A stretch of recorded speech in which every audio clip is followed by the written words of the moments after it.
ये तो आपने सुना होगा कि कोन को डिफरेंट एंगल्स पे एक प्लेन से कट करें तो जो कोन का सेक्शन बनता है, कटा हुआ पार्ट, वो कोनिक सेक्शंस बोलते हैं उसको। कोनिक सेक्शंस में parabola, ellipse, hyperbola, circle, point, line सब कुछ आ जाता है। तो आज देखते हैं जरा कि किस तरह से काटना है कोन को और किस तरह से कौन सी कर्व्स जनरेट होती हैं। सबसे पहले तो कोन को डिफाइन करते हैं मैथमेटिकली। मैथमेटिकली डिफाइन करने के लिए हम क्या करते हैं कि कोन हो गया, एक हमने वर्टिकल लाइन ली सबसे पहले। तो ये वर्टिकल लाइन, इसको हमने बोला कि ये एक्सिस हो गई। एक लाइन इसके साथ में एंगल अल्फा बनाते हुए एक लाइन ले ली, इसको कट कर रही है कहीं पे, ये एंगल जो आ रहा है दिस इज अल्फा। अब इस लाइन को हमने ये एंगल अल्फा मेंटेन रखते हुए रोटेट कर दिया, ऊपर की तरफ नीचे की तरफ सिंगल लाइन रोटेट करेंगे ऐसे करके, तो जो शेप बनेगा दैट इज अ कोन। ये जो पॉइंट हुआ ये वर्टेक्स, जो ऊपर पार्ट आएगा उसको बोलते हैं अपर नैप, नीचे जो पार्ट आएगा उसको बोलते हैं लोअर नैप। ये रोटेट किया ऐसे करके, तो ये 3D में है। तो यहाँ पे आपको डिफरेंट एंगल्स पे देख सकते हो कि ये लाइन रोटेट होती जा रही है, कोन का कंस्ट्रक्शन कंप्लीट होता जा रहा है। ये इंक्लाइंड करके एक्सिस को ये देख सकते हो, ये पार्ट अभी बचा हुआ, ये भी कंप्लीट, ये कंप्लीट कोन हो गया, सॉलिड कर दिया इसको, दिस इज़ द कोन। ये कोन हो गई, और जो लाइन रोटेट कर रहे थे हम वो हो गई जनरेटर लाइन। तो जनरेटर लाइन अल्फा एंगल बना के एक्सिस के साथ में जब रोटेट कर रहे हैं तो ये कोन बन रहा है। अब यहाँ पे ये व्यू 3D में है, तो जो डॉटेड पार्ट दिख रहा है वो एक्चुअली पीछे है, और जो हार्ड पार्ट दिख रहा है वो आगे है, थोड़ा सा ट्रांसपेरेंट है ये। अब इस कोन को डिफरेंट एंगल्स पे काटना है। डिफरेंट एंगल्स पे काटना है तो सबसे पहले तो ये अपना वही कोन दोबारा से बनाते हैं ये। अब इसको हमने रख के काट दिया बिल्कुल परपेंडिकुलर टू द एक्सिस। ये प्लेन है आपका। अब कोन ऐसे रखा हुआ है, ऐसे ही दिखेगा आपको 2D में। प्लेन ऐसे है तो आपको स्ट्रेट लाइन दिखेगी। अब इस कंडीशन में जो काटा है यहाँ पे, तो ये जो ग्रीन लाइन है यहाँ पे ये वाली, ये तो कटा हुआ पार्ट है। अब ये कटने के बाद में अंदर कोन में क्या शेप आ रही है, इस केस में सर्किल आएगी। रोटेट करके देखते हैं इसको टिल्ट करके, दिस इज सर्किल, बिल्कुल सही बात है, ये सर्किल आ रहा है। रोटेट कर लीजिए, टिल्ट कर लीजिए, इस एंगल से उस एंगल से, ये बिल्कुल टॉप व्यू है, बिल्कुल ऊपर से आप देखोगे तो परफेक्ट सर्किल बना हुआ दिख रहा है। कोन का जो सरफेस है वो भी सर्किल, और एक कटी हुई सरफेस ये भी सर्किल। अब ये सिचुएशन कौन सी है, जब हमने जो प्लेन का एंगल लिया है एक्सिस के साथ में, उसको अगर बीटा बोल लें तो beta is equal to 90 degree है यहाँ पे, और beta is equal to 90 degree इस कंडीशन में जो बन रहा है that is conic section circle. Beta is equal to 90 degree पे। फिर से काटते हैं इसको किसी दूसरे एंगल पे, फिर वही कोन, अपर नैप, लोअर नैप। अभी हमने काटा था हॉरिजॉन्टल में, तो हॉरिजॉन्टल में काटते हैं। अब प्लेन को थोड़ा सा तिरछा करते हैं, तो ये प्लेन अभी 90 डिग्री एंगल बना रहा है एक्सिस के साथ में, बीटा इज 90 डिग्री। इसको थोड़ा सा इंक्लाइन कर दें तो ये जो कटने वाली सरफेस है, कटा हुआ एरिया ग्रीन पार्ट से दिख रहा है, इसको थोड़ा सा टिल्ट कर देते हैं। थोड़ा सा टिल्ट करते हैं, इतना कि एंगल आपका अल्फा से ज़्यादा ही रहे, जो एक्सिस के साथ में बना रही है ये प्लेन, अल्फा से ज़्यादा लेकिन बीटा से कम। इस कंडीशन में देखते हैं क्या बनेगा। ये हमने थोड़ा सा इसको टिल्ट किया इस तरह से। अब घुमा के देखते हैं इसको ज़रा, घुमा के देखिए तो ये जो शेप आया है ये एलिप्स है। एलिप्स सर्कल का थोड़ा सा डिस्टॉर्टेड वर्जन बोल सकते हो। यहाँ पे थोड़ा सा एलिप्स में काफ़ी क्लोज है सर्कल के, इसलिए बिल्कुल एलिप्स वाली फील नहीं आ रही, थोड़ा सा और तिरछा करके काटते हैं। अब इस कंडीशन में देखिए दिस शेप, ये एलिप्स है, पीछे से आगे से टॉप व्यू साइड व्यू कहीं से भी ये सर्कल है। एलिप्स, एलिप्स एक तरह से सर्कल की प्रोजेक्शन होती है किसी दूसरे प्लेन पे। सो इस कंडीशन में एलिप्स आ रही है, और ये कंडीशन क्या है, जब beta is less than 90 degree but greater than alpha. Angle फिर से चेंज करते हैं, फिर से काटते हैं इसको किसी दूसरे एंगल पे, फिर वही कोन, अपर नैप, लोअर नैप, ये प्लेन। अब हमने क्या किया, बीटा यानी कि ये प्लेन जो एक्सिस के साथ में एंगल, वाइट लाइन के साथ में जो एंगल बना रहा है, that angle is same as the angle made by the generator line with the axis. Beta is equal to alpha. इस कंडीशन में जो प्लेन से काटा है तो काटने वाला पार्ट ये हुआ ग्रीन। इसको अब देखते हैं रोटेट करके क्या बना। अब ये जो शेप आई है ये है पैराबोला, इसको हम बोलते हैं parabola. So beta is equal to alpha, उस कंडीशन में काटोगे तो ये पैराबोला बनेगा। इसको भी आप side angle, top view, side view सब में से देख सकते हो। ये जो यू शेप है, ये हर यू शेप पैराबोला नहीं होती, इसकी कुछ प्रॉपर्टीज़ बहुत ही अलग होती है जिसकी वजह से हम इसको पैराबोलिक शेप बोलते हैं। ये पैराबोला है। So this conic section is parabola when beta is equal to alpha.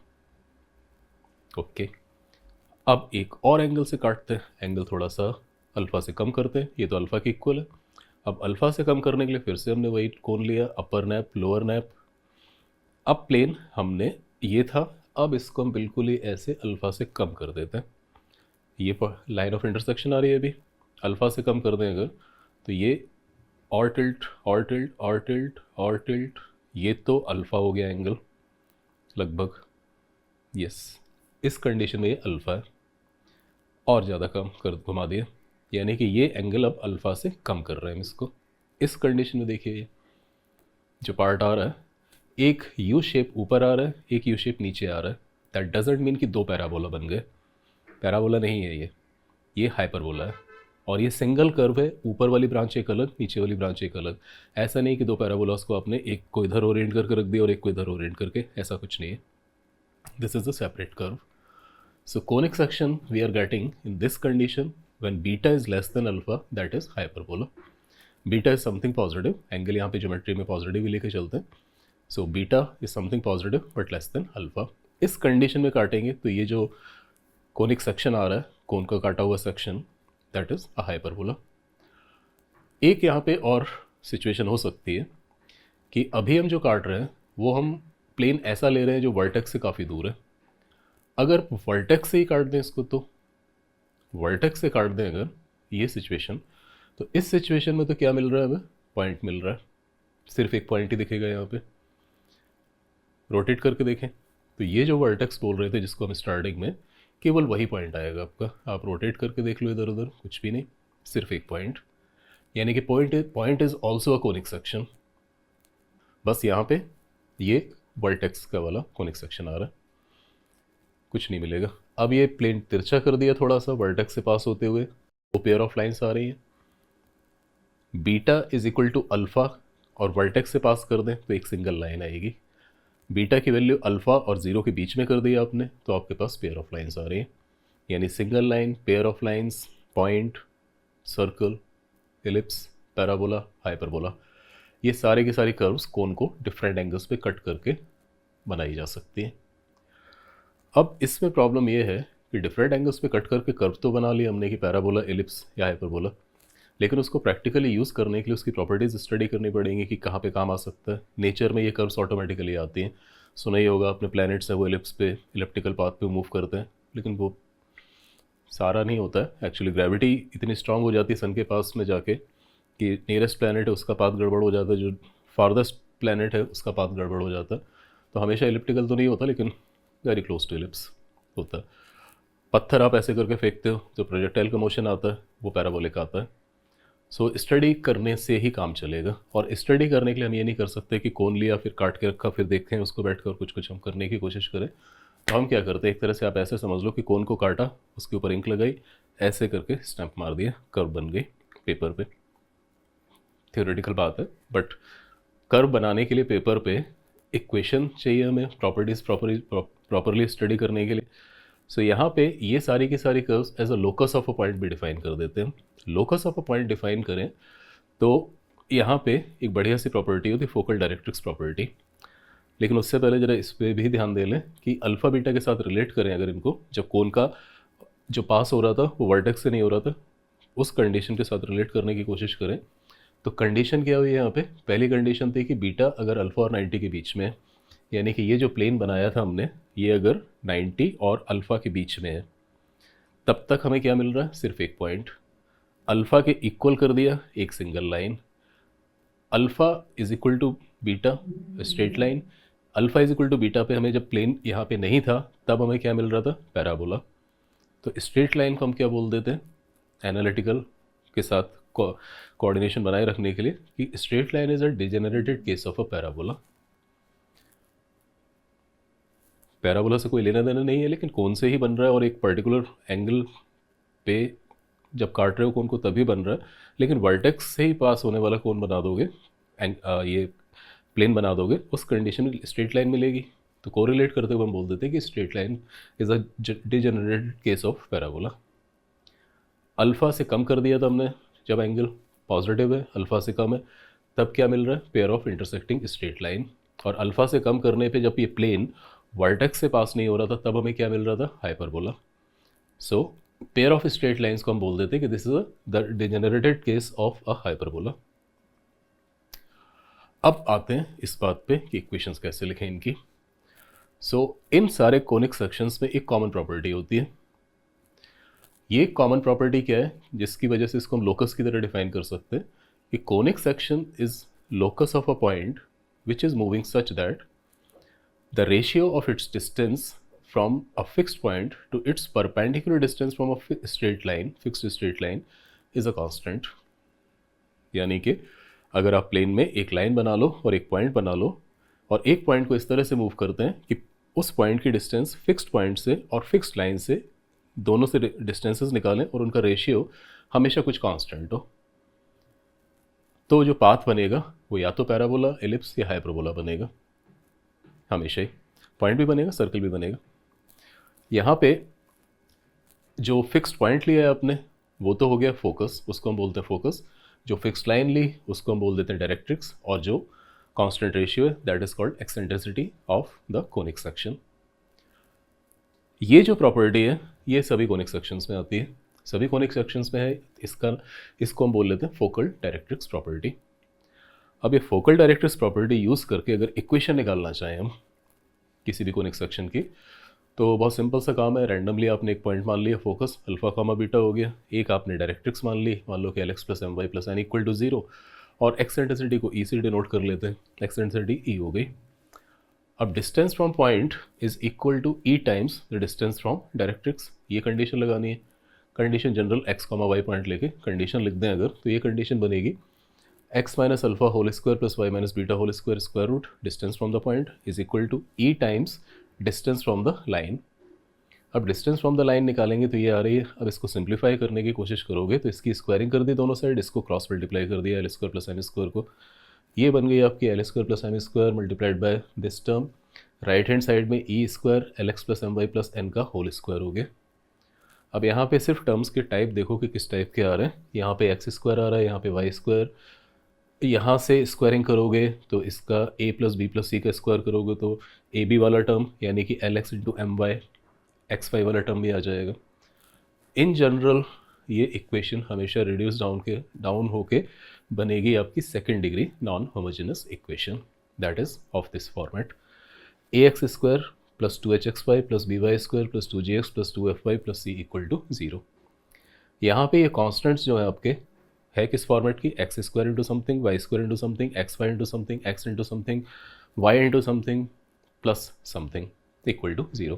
अब ये समथिंग समथिंग समथिंग जो है इनको हमने नाम दे दिए ए, और इसको एक्स वाई के साथ जो है इसको 2h, और एक्स के साथ जो है 2g, और वाई के साथ जो है उसको 2f नाम देने के कुछ रीजन्स हैं। ऐसा करने से काफ़ी सारे जो फॉर्मूले हम डिराइव करते हैं आगे जाके स्टैंडर्ड रिजल्ट्स, वो रिजल्ट्स आपके थोड़े ईजिली हैंडल होने लायक फॉर्मेट में होते हैं। अगर इनको ये नहीं करेंगे तो उसमें फार्मूला कुछ ऐसा बनेगा जो याद रखने में ज़्यादा प्रॉब्लम आएगी। खैर हम फार्मूले पे नहीं जा रहे हैं, हम केवल इतना समझ रहे हैं कि कोन को काट के हमने सेक्शंस बनाए और उसको हम कर्व की तरह ट्रीट कर दे रहे हैं। कर्व की तरह ट्रीट करेंगे तो जनरल इक्वेशन तो ऐसी आएगी। अब जरा ये लोकस देखते हैं बनता कैसे। सबसे पहले तो पैराबोला में ई इज इक्वल टू 1 होता है, एक्सेंट्रिसिटी 1, यानी कि यहाँ पे क्या है कि मूविंग पॉइंट जो आपका है वो मूविंग पॉइंट इस तरह से मूव कर रहा है कि उसकी distance from a fixed line is always equal to the distance from the fixed point. Ratio 1 है यहाँ पे। तो ये अगर एक्स एक्सिस और वाई एक्सिस है, ये आपने रैंडमली कोई लाइन ले ली, एक पॉइंट ले लिया, ये फोकस हो गया। एक पॉइंट इस तरह से लेना है हमें कि इस पॉइंट से डिस्टेंस और इस लाइन से डिस्टेंस उसकी हमेशा इक्वल रहे। ये पॉइंट मान लीजिए कि पॉइंट पी हो गया। इसकी डिस्टेंस अगर यहाँ से निकालें और इस लाइन से निकालें तो ये डिस्टेंसेस आपकी दोनों इक्वल होनी चाहिए। जिस पोजीशन में ये बना हुआ है इस कंडीशन में दोनों डिस्टेंसेस 8.8 हैं। अब ये फीट ऑफ परपेंडिकुलर जो ये है, इसको अगर बी से डिनोट कर दें और एक आइडिया लगाने की कोशिश करें कि पी पॉइंट को हम कहाँ मूव करके ले जा सकते हैं। ये तो एक पोजीशन हो गई। एक पोजीशन ये हुई तो एक चीज़ तो यहाँ पे देखो कि अगर पॉइंट पी इधर हो सकता है तो सिमेट्रिकली इधर भी हो सकता है। किसके अबाउट सिमेट्रिक? एफ से एक लाइन ड्रॉ करते हैं जो इसके परपेंडिकुलर हो। ये लाइन अगर बना दें ऐसे तो पी पॉइंट यहाँ है तो सिमेट्रिकली ये यहाँ पे भी ले सकते हैं हम सेम वे में, इतनी ही डिस्टेंस पे लाइन के पैरेलल जाते हुए। यानी कि कर्व ये पॉइंट पी की जो लोकेशंस आएंगी इस तरफ जो आएगी उसी का रिफ्लेक्शन इस तरफ भी आएगी। और अगर इन दोनों पॉइंट्स को देखो आप यहाँ पे, ये पॉइंट और ये पॉइंट एन और ये एफ, तो इन दोनों के मिड पॉइंट को अगर कंसिडर करो तो that may also be a possible location of point P. P अगर यहाँ ले लिया आपने, मिड पॉइंट बना देते हैं, ये पॉइंट ए, ये पॉइंट लोगे तो यहाँ से इसकी डिस्टेंस पॉइंट की और लाइन की दोनों की डिस्टेंसेस सेम है। परपेंडिकुलर लाइन ड्रॉ की और उसका मिड पॉइंट ले लिया आपने, ये डिस्टेंसेस सेम है।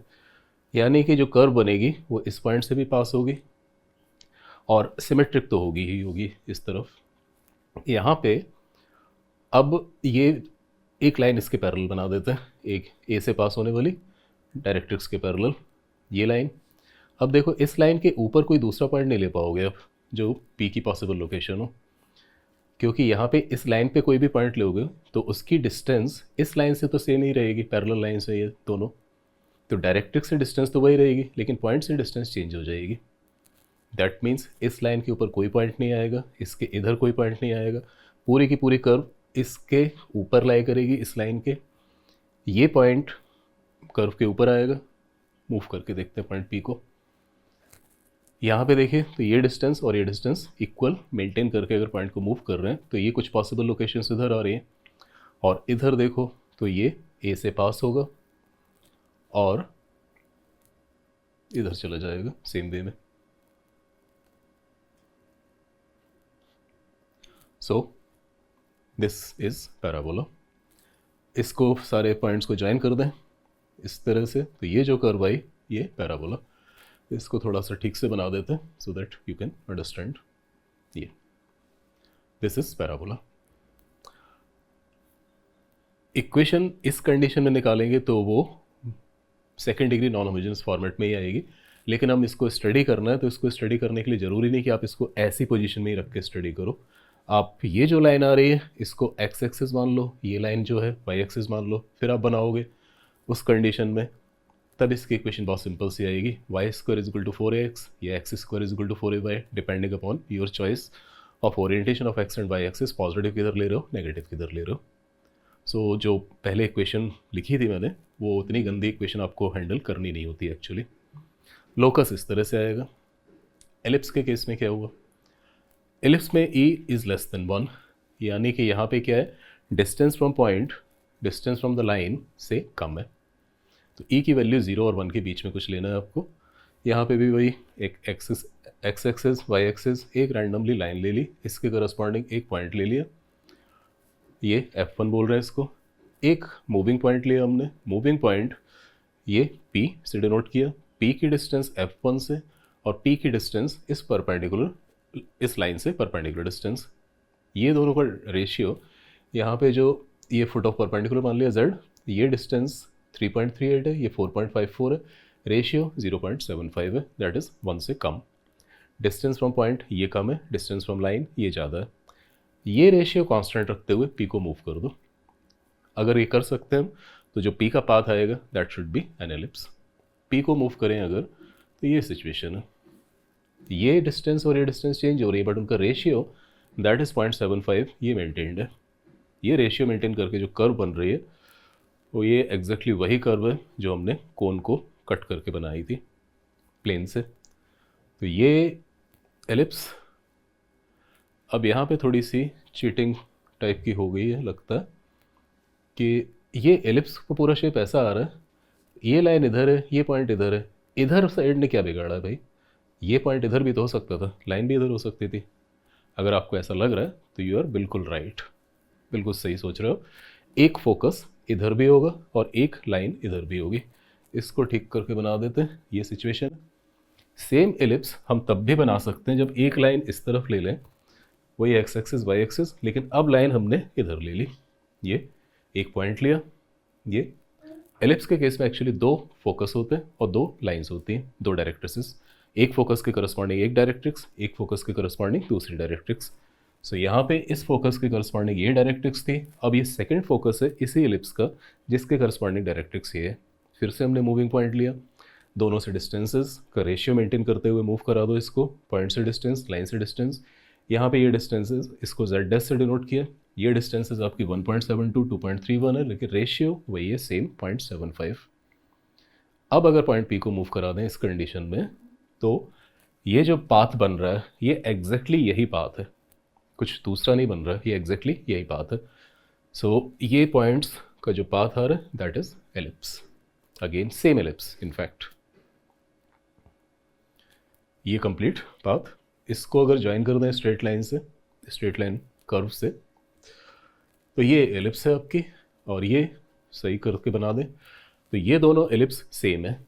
एक हमने जनरेट की पूरी बनाई किसके बेसिस पे, ये डायरेक्ट्रिक्स ये फोकस, और ये बनाई हमने किस बेसिस पे, ये डायरेक्ट्रिक्स और ये फोकस, दोनों एक ही में बना दें तो यहाँ पे एक फोकस, यहाँ पे एक फोकस, ये डायरेक्ट्रिक्स यहाँ पे।